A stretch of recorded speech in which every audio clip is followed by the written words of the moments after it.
Our nutrition labels are changing. Before the 1st of January 2020, the serving size up at the top is going to be larger and in bold. The serving size is based on how much the average American consumes in one sitting. Well, that's changed over time. Ice cream has gone from a half a cup serving to 2/3 of a cup serving. If we've always counted our favorite ice cream as being 50 milligrams of sodium per serving, and we just happen to look at our carton and it says 2/3 of a cup, we can't say, oh, I've been cheating myself out of ice cream. I've been counting it as a half a cup. It's 2/3 of a cup. Oh no, we got to look a little bit further over here because serving size went up, sodium went up too. Sodas and milk have always been 8 ounces. When we open a can, we drink it, going up to 12 ounces. But the sodium per serving is also going to go up. Some items are going to have larger serving size, some will be smaller. Some companies have already done this.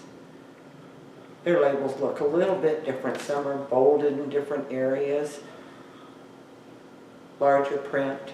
The serving size and how much sodium is in that serving is critical to us, low sodium watchers. We have to be label readers. The column over to the right is percent of daily values. We can't use that column.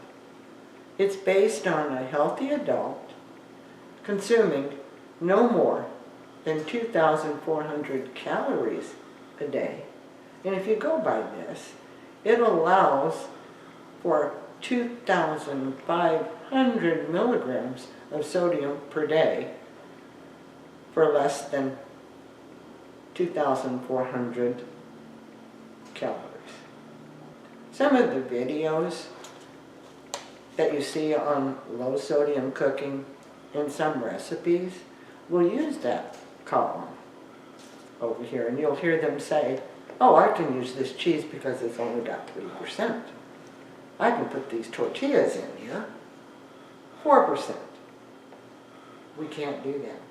Sometimes those supposedly low sodium recipes are actually very high in sodium. I couldn't help but watch one time when the man said he was making no sodium meatloaf. I just had to see how he did that. He really thought he was doing it because he didn't put any salt in it.